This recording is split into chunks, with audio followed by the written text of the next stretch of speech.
Okay, good morning, ladies and gentlemen.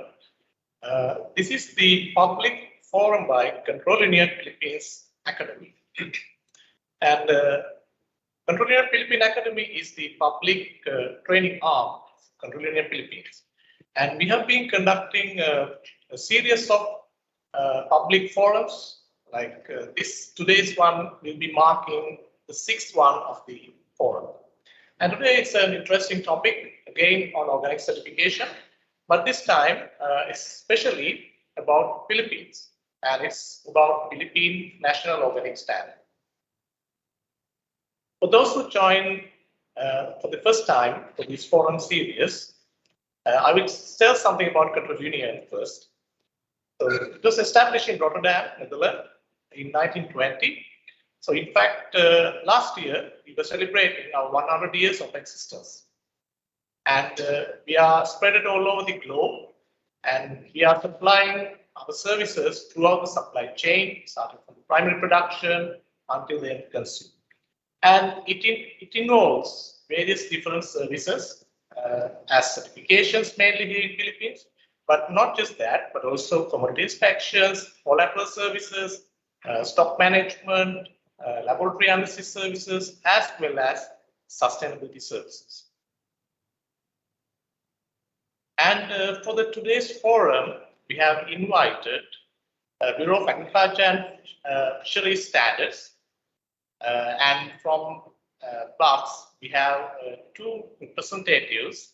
That is Mr. Vincent Limson, who is a science and research specialist, and also Mr. John Gregory Aquino, who is a senior science research specialist. And from Control Union, next to me, we have our very own Ms. Vinci Gwen Canedo, who is a certifier as program manager for PNS Organic Agriculture Programs. And my name is Vikram Marachi, and I will be your host today. So first, I would like to ask this question from BAFS, like what really is Bureau of Agriculture and Fisheries Standard? And when was it established? And what was the main purpose, the objectives of establishing an entity like this? So John, maybe? Yes, good morning, Sonera and Miss Gwen, and also to Mr. Juni. So yeah, to answer your question, I'd like to share some slides regarding BAFS and who we are. So, the Bureau of Agriculture and Fisheries Standards, or BAFS, is the sole standard setting agency of the Department of Agriculture. So we are mandated to develop Philippine national standards for agriculture and fishery products that includes organic, agriculture, and halal, and machineries and infrastructures. Similarly, we are the regulatory agency on organic agriculture, particularly when it comes to registration of organic products or inputs and integrated farms, and accreditation of organic certifying bodies like Control Union, and participatory, and also including the participatory guarantee system. So when it comes to standards as being a national policy in the Philippines, so there are two laws that governs this one. So first, it has been recognized under the Republic Act of 7394, or the Consumer Act of the Philippines of 1992, wherein the state shall provide safety and quality standards for consumer products in the Philippines. And particularly, it has identified the Department of Agriculture, the Department of Health, and the Department of Trade and Industry to cover the development of Philippine national standards.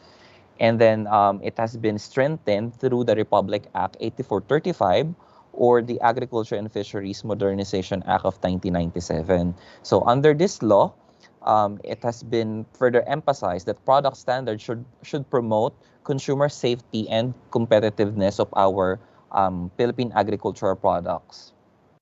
Also under the AFMA Act of 1997, BAFS has been created. So the Bureau of Agriculture Standard has been institutional or established under the Republic Act 8435. Aside from that, there are several laws that provided additional mandates on to BAFS and when it comes to standards development. That includes, of course, the RA 8435 on AFMA, and then the Organic Agriculture Act of 2010, originally numbered as 10068, and has been recently amended by Republic Act 11511. So through this regulation or law, we have been tasked or mandated to develop standards and regulate organic agriculture practices in the Philippines. Similarly, we have been mandated to develop standards on machinery, tools, and equipment under 100601 or the Agriculture and Fisheries Mechanization Act of 2013. The same year, in 2013, the Food Safety Act of the Philippines has been implemented as well under Republic Act number 10611, which mandated or further strengthened our mandate on the development of food safety standards for primary and post-harvest food. And then the recent one, in 2016, we have been also tasked to develop standards for halal products under Republic Act 10817. So basically, that is the functions or who we are as an organization. So we develop Philippine National Standards for not only organic agriculture, but as well as other agricultural commodity, including machinery and infrastructures. Okay, like the job. And also, we'd like to know, what is the role of BAFS in developing and maintaining specifically the PNS, the Organic Agriculture Standard, because developing a standard is not an easy criteria. So, we'd like to share us the whole process. Yeah, okay. So when it comes to the development of Philippine National Standards for Organic Agriculture, so again, the Republic Act 11511, or an act amending the Republic Act 10068 or the Organic Agriculture Act of 2010, under its Section 12, it specifically mandated us to formulate and update relevant standards to organic agriculture. And when we develop our standards, we follow some basic principles that also applies for organic agriculture standards. So these principles includes, of course, first and foremost, we have to make sure that our standards are science-based. So we don't just develop standards just on the basis of, making a standard, but we make sure that these are backed by science and data. And then, of course, we also respect international commitments. So we make sure that our standards are internationally accepted and harmonized. So in this case, we make sure that our standards are aligned with that of Codex, IFOAM, for this case, this applies for organic agriculture standards, and ISO. And similarly, there are also discussions around regions and international parties or conventions wherein the Philippines is a party. So we also take into account our international commitments under WTO, ASEAN, APEC, and other bilateral agreements, wherein, again, the Philippines is a signatory. So for the case of organic agriculture standards, there are recent movements, or if you are aware of the ASEAN standards for organic agriculture, so our standards, we're moving on the alignment of our Philippine national standards on that regional standards of the ASEAN. So just to give you an overview or a snapshot, including our online viewers, on how we develop our standards. So first, there could be like 4 modes on how we develop our standards. It's either a new request or a development of a new standards, or it could also be a revision or amendment on the existing Philippine National Standard, or an adoption of an international or regional standards that may be applicable for Philippine settings. And then after we have received the proposal or the request for the development of such standards, we will proceed with the creation of a technical working group who will facilitate and guide us in the development of such standard.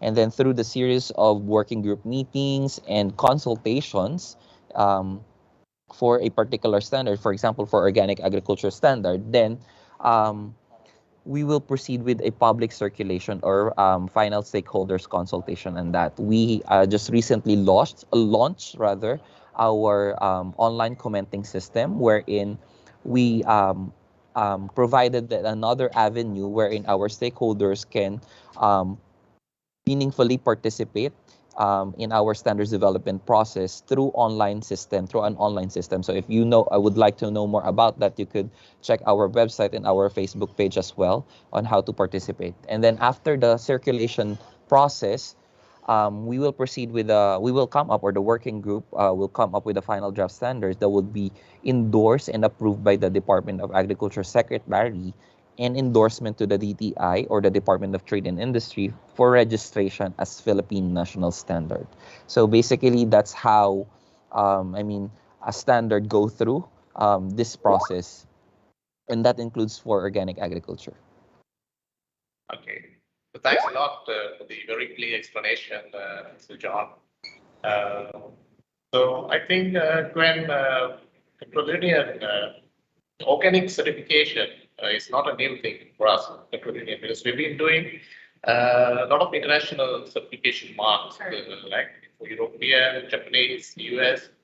So would you like to share what Contributing Philippines does with regards to organic agriculture and especially organic certification?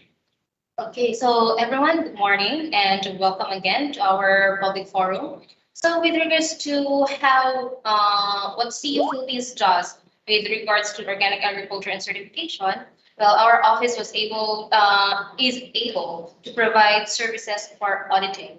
So amongst these organic certification are, as I have mentioned, the Organic EU for those applicants who wanted to export to the EU member countries, and even outside the EU member countries. We have few Asian countries that actually require EU organic. And then another thing, since US market is very large, so we are also able to provide audit and certification for the USDA and OP.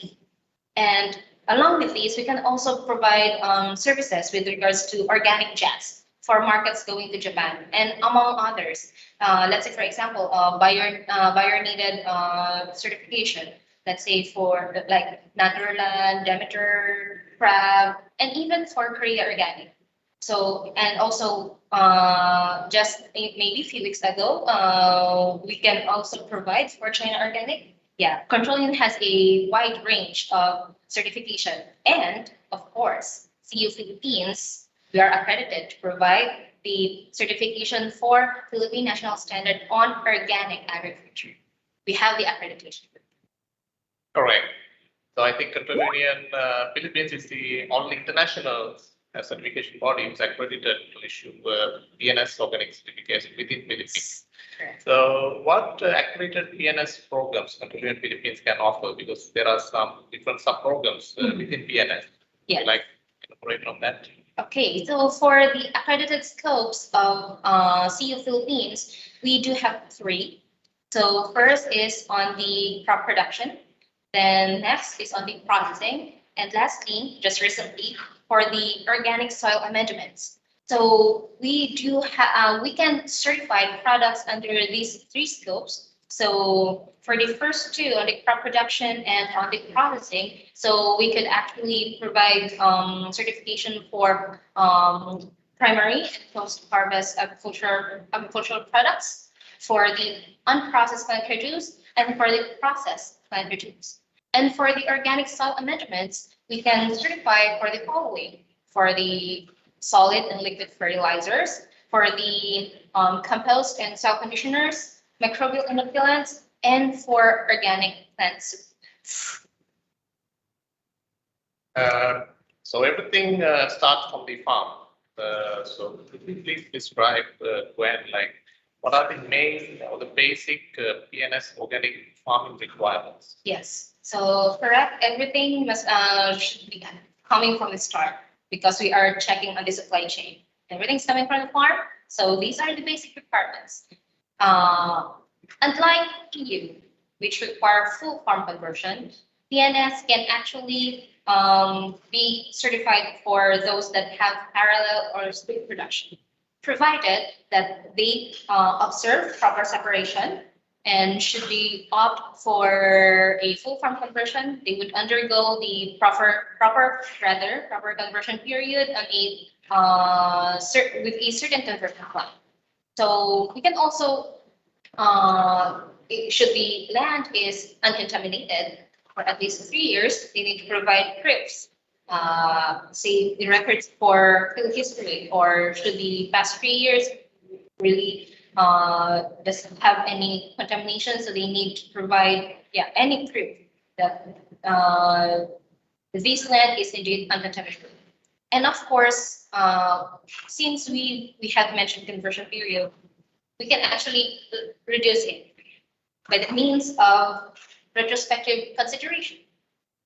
So when we say retrospective consideration, there are actually 4 requirements about it. So this production unit must undergo inspection. These need to be audited externally by an accredited external party or certifying body. So that is one. And then next, the auditor, external auditor, will be taking samples. These samples will be sent to an accredited laboratory, 72025 laboratory, for testing of residue. Then the next requirement is on field history. They need to have records in field history for at least higher the better, 3 years and above. So that would be the history. And then lastly is on the attestation coming from from a government agency. So let's say, for example, if it is coconut coming from PCA, any agricultural products coming from the attestation coming from the Department of Agriculture, and another, if these cannot be obtained, then they may opt to get attestation from 2 neighbors, provided that these affidavits are being notarized. And then the next requirement, this is very common for any other standards as well. There must be proper identification and separation of the field from other neighboring farms. So there must be use of proper buffer zones in order to identify the land, and of course to so that there will be no chances of drift or contamination or leaching from the neighboring farms. And uniquely for PNS, unlike with the other international standards, for annuals it is 2 years conversion, for perennials it is 3 years. For PNS, annuals will only require 12 months for conversion, and perennials is 18 months. And they can be sold as in conversion, so long as on the at least 6 months these fields has been managed organically within 6 months. And next is on the seeds and planting material. As much as possible, look for organic seeds. That is the very first. However, we can still consider non-organic seeds, provided that they would apply for derogation prior to planting. So that's one. They need to provide proof that they could not look for any organic materials. The seeds, as much as possible, is untreated. But they can also be using treated seeds, provided that the substances used for the treatment is in accordance to Department Circular 09 of 2020, which is the national list for permitted substances for organic agriculture. And there are actually conditions there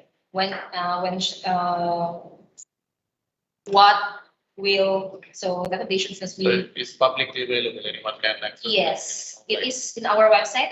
It is also in the BAFS website. And then, of course, in any organic, GMO is prohibited. And then for the soil fertility management, whatever can you see in the farm, use it. That is the very first tier. So if whatever that is not in the farm, whatever is in the farm but deemed insufficient for the fertilization of the production unit, then they may opt for those in the permitted list. And if those are deemed insufficient, then they can use the organic certified input. And then, so those were their options for the self-fertilization. And then, with regards to pest disease with management, so of course, preventive measures. That is the very, very first one that they need to do. But if this is insufficient, then they may opt for mechanical, physical, and biological means. And then if not, they would resort to the use of the permitted substances in BC09 of 10. Yeah, I think in each picture you can see like more or less the natural waste of pest management. Yeah, Yes. enemies. And Some more. that, to add, so we have this post-harvest handling to up to the storage. As you can see that all on these phases of production, there must be minimization of possible contamination. So this can only be done if there is proper separation, proper identification, proper cleaning, proper risk management. And also, again, for those that may ask, where can they find the cleaning, the permitted cleaning substances? So still, they can refer to this is 09 of 2020. And then for, of course, everything must be recorded. Everything must be documented because this would be their heaviest proof that they indeed implemented, they indeed do the organic management. So when it comes to the audit, they can be confident enough that they've done their part. So. Right. So in general, like most of these farming communities are like the smallholder farmers, small farmers, domestic level farmers, subsistence farmers. What are the provisions that the standard provide? Like if they are willing to get certified, and they get together and apply for certification, what are the provisions that the union provide for certifying these like smallholder farmers? Okay, for those smallholder farmers that would like to be certified as a group, so they may opt to establish their own internal control system. So this internal control system is actually a two-tier guarantee. Why? Because since it is mandatory for these smallholder farmers to be inspected individually, since they have this internal control system, they will be auditing their own. So the delegation to audit each and every one of them will be given to the internal control system team.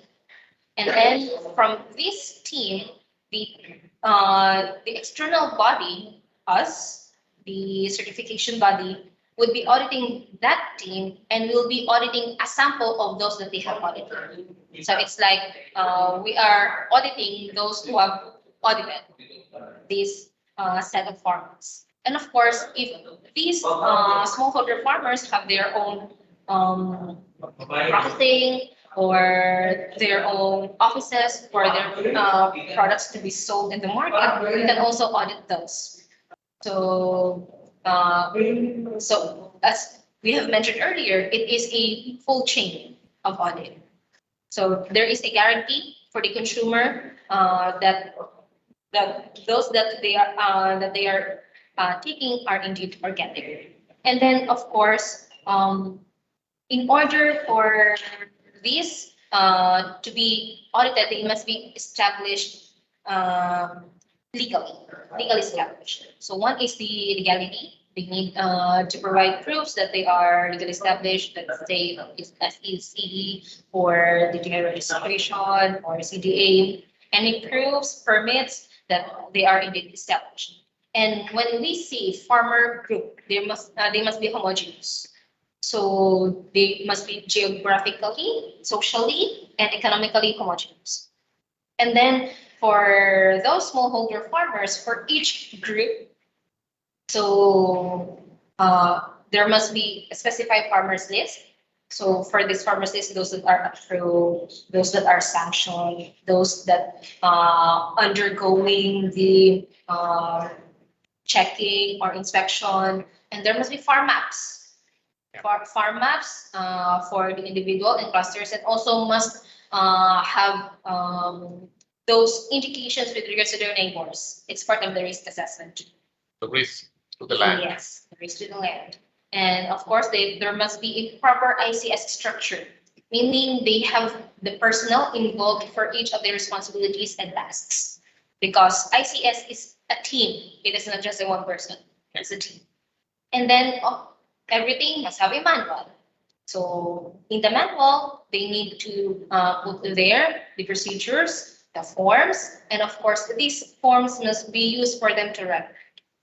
And then these procedures, records, forms must they have their own updates, review, which is necessary, any agreements, anything related to ICS. Okay, I think it's very clear on the primary production part. So if someone is already having the access to the PNS certified raw materials and they want to go to the next step of processing, so what are the basic processing steps under the PNS standard?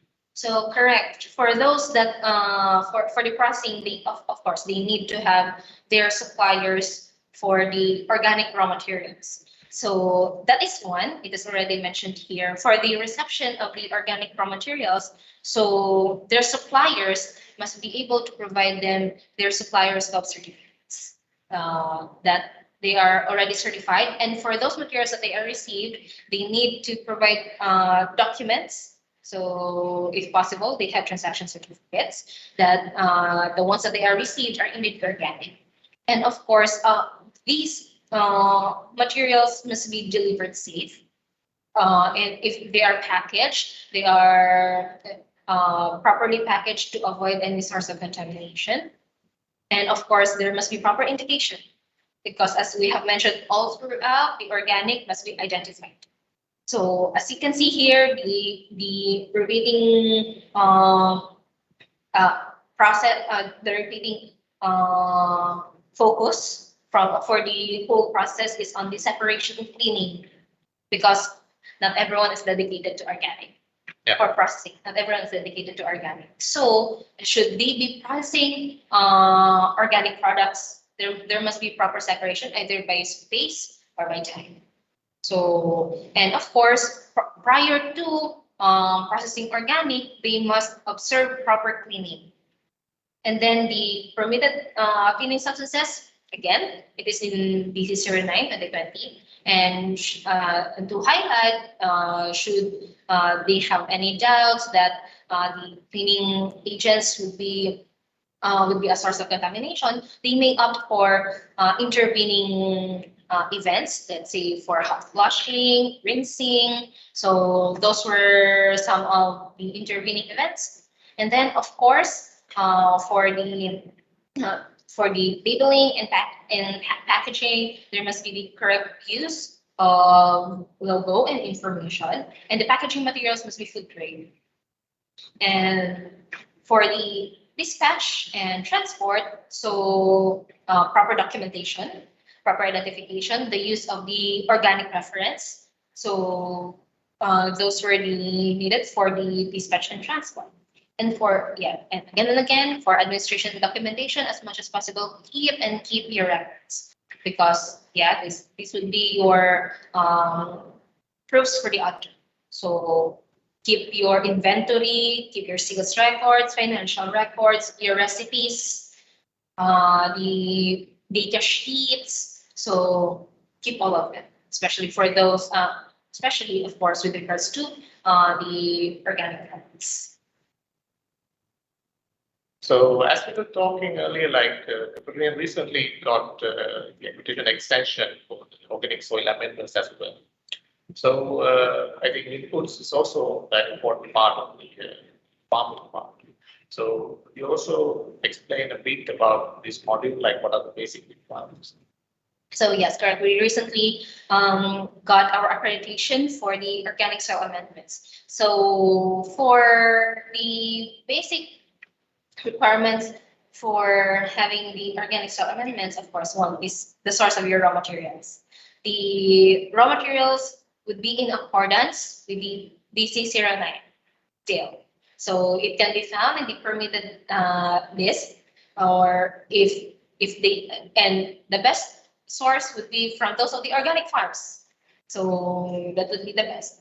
And then for the specification of each soil amendment, for the specification of liquid, solid fertilizers, the compost, the soil conditioners, inoculants, and plant supplements, they can be found in 183 of 2020. The specifications are there. And then for the contaminants, for these contaminants, examples are the pathogenic contaminants, heavy metal contaminants, plastics, aluminum wrappers. So for the pathogenic and heavy metals, they must be in the allowable levels. The allowable levels can be found in 183 CM, 183 2020.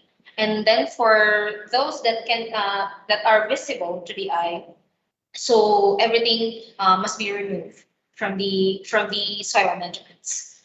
And then for the production facility, the facility must not compromise the product quality and the safety of the workers.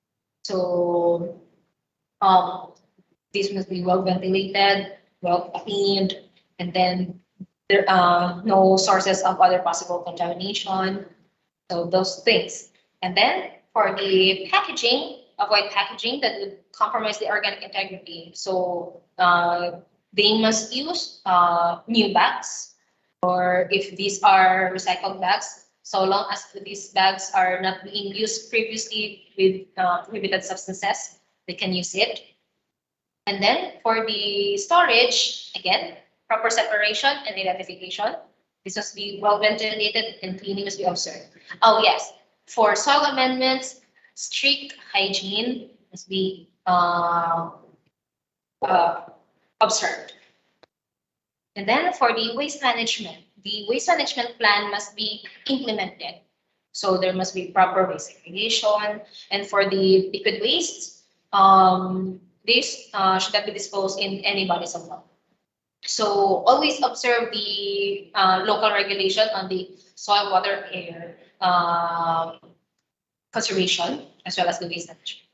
And then for the workers' health, safety, and welfare, the employee must ensure the proper working conditions, or the working conditions are actually suitable for the workers. So these workers must be trained for health and safety, and they must be provided with their PPEs. And of course, the employers must see to it that they were able to meet the labor requirements, the labor rules of the community. Okay, great, thanks. So I would like to raise this next question to BAFS. So this attempt, I mean, with this standard formation, and we were talking about these different requirements, with all this standardization, of course, this attempt to go organic. So what do you think, probably, Sir Vincent, like, how is the journey so far? Is Philippines, is there a real local demand for the organic products? And also, like, what's happening in the grassroots level? Because now there's a tendency of even young people moving away from agriculture. So what is the support that you expect, and what do you see, and what do you see, like, how this journey is possible in Philippines going organic? Hello, good morning for our viewers. To answer the question on how do we see Philippines going organic, even before the promulgation of the organic agriculture law in the Philippines on 2010, organic agriculture movement in the Philippines by advocates and practitioners have been gaining momentum and market. Efforts towards adoption of organic agriculture practices has been done through the National Organic Agriculture Program of the Department of Agriculture. Our efforts goes beyond the local market, as this was actually briefly described by Sir Greg earlier. We have been actively participating in the ASEAN commitments, particularly on organic agriculture, harmonizing the Philippine National Standards on organic agriculture with the ASEAN Standard for Organic Agriculture, aiming to have the mutual recognition arrangement later among the 10 ASEAN member states. So when this mutual recognition arrangement is done, there will be smooth movement of organic products within the ASEAN. Locally, the Philippines moved for the recognition of the participatory guarantee system through the amendment of the Organic Agriculture Law as an option for the small farmers to get certification. So to differentiate from what we have presented earlier on group certification, the group gets one certificate and market their produce as a group. That's for group certification with ICS. For PGS, the farmer members, upon getting their certificate, can label and sell the produce or products as organic individually. However, the PGS group must be recognized first by the Department of Agriculture through our bureau that they are eligible and competent before they can certify their own farmer members. So again, PGS is an option for small farmers. So they can either be a group certification, or they can either get group certification from third-party certifying bodies or external bodies, or they can form their group as a PGS where they can certify their own farmer members with due recognition from the Department of Agriculture. And the National Organic Agriculture Program of the Department of Agriculture is working towards increased adoption of organic agriculture industry in the country, increase in terms of hectareage and availability of products in the market. So we have been seeing increasing trends in terms of organic production, and we want to increase more through the intervention of the National Organic Agriculture Program, which has been cascaded through the regional organic agriculture program. So we also have regional field offices that offers the assistance to our small farmers on the ground. All right. So thanks a lot for the very comprehensive answer about this whole process. So finally, I would like to get back to Gwen, with all these things that we discussed today. So if someone is sort of willing to go for certification, the part certification probably, even the controlling. So could you please explain the certification process, maybe step-by-step process? For the certification process, should an entity or a farmer group would like to have for the organic agriculture, so they would like to, if they would be coming to us, so they can check our website or what they can offer for the Philippine Organic Agriculture certification. And then should they be contacting us, we would be giving them the application documents. And actually, these application documents are also in our website. They can download it there and send to us an email. And then after the exchange of information, their application and along with the other documents would be subjected for application review. And we actually don't charge for application. So we don't have any application fee. And then the result of this application review would be the offer or the quotation.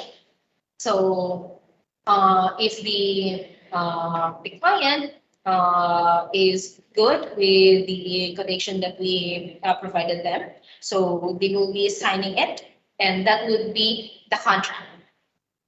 Forming the contract, meaning they're already our registered client, and we will be sending them their confirmation of registration.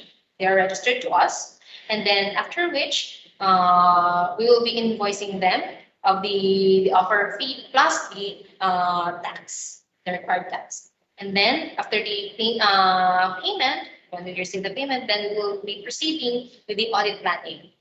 So we will be checking with the availability of the auditors and provide them the schedule and after which, if everything is in order, then it would proceed with the on-site audit. And then for the result of this on-site audit would be the audit findings and the audit reports, and these will be subjected to certification. The result of certification review is the certification decision, which can be either positive or negative. And of course, we always need to target the positive certification decision.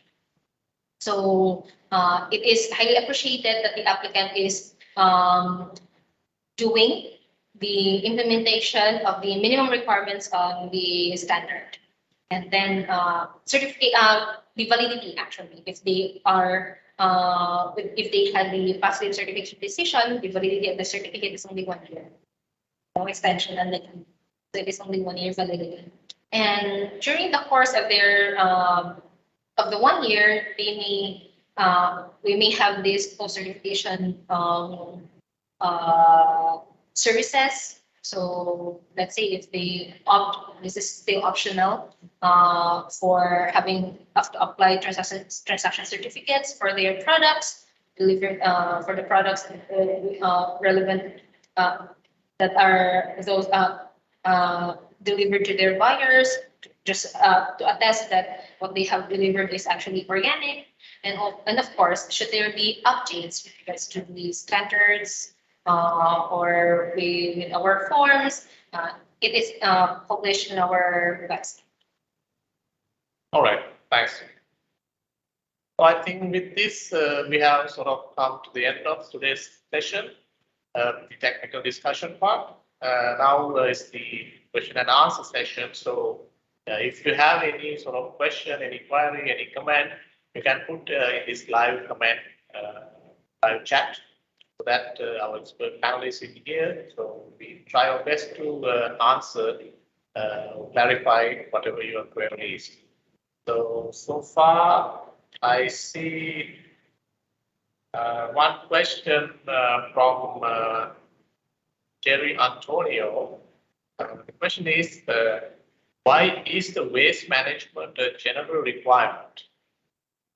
Biodegradable waste is usually organic in origin.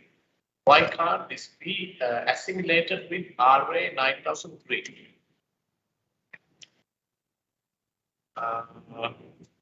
It's about waste, biodegradable waste. Juni, would you like to take this one? I will repeat the question. Why is waste management a general requirement? Biodegradable waste is usually organic in origin. Why can't this be assimilated with RA 9003?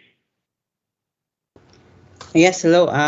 For this question, actually, our standards stated or referred to RA 9003 or the Solid Waste Management Act.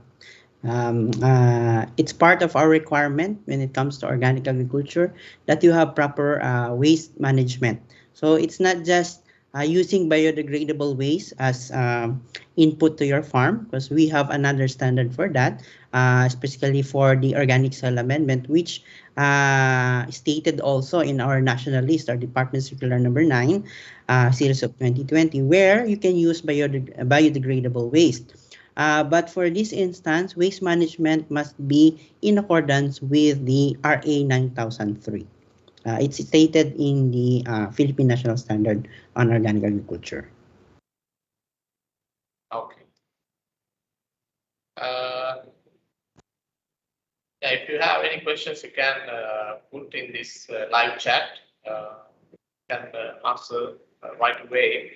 And there's one more question from Jerry Antonio again. Organic certification is good, but what is it in for those certified? Will DA be giving out monetary incentives?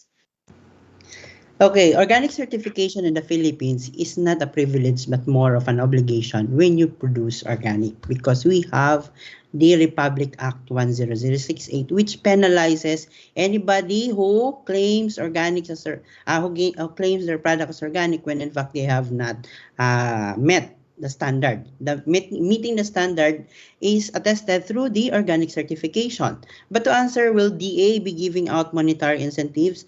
Actually, the Department of Agriculture, through the National Organic Agriculture Program, has been giving technical and financial assistance to those who want to get organic certification. So you can just go to your to the DA regional field offices near you. You can inquire for the assistance that they can offer you. Okay, thank you. Yeah, right now I don't see any further questions immediately. So as there are no more inquiries, maybe we can conclude the session for today. But still, if you have any other clarifications, even later you can put your question as a comment in this live chat so that we will attend that later. And also you can reach BAFS as well as the Union at any time. So even Union, the contacts you can even right now you can see at the screen. So we are willing to share, of course, to assist you. And we are very delighted to have the BAFS representation here today. And we need to be very thankful to Sir Benshio Mamario for accepting this, as well as for the presence, Mr. Vincent Limpson, as well as John Aquino, for being here today, as well as sharing your knowledge and thoughts with us. So, and also thanks a lot for our viewers who are being with us throughout this, the whole series of public forum. And we will be joining you again in our next Peruvian Philippines public forum. So until then, bye. Have a nice day.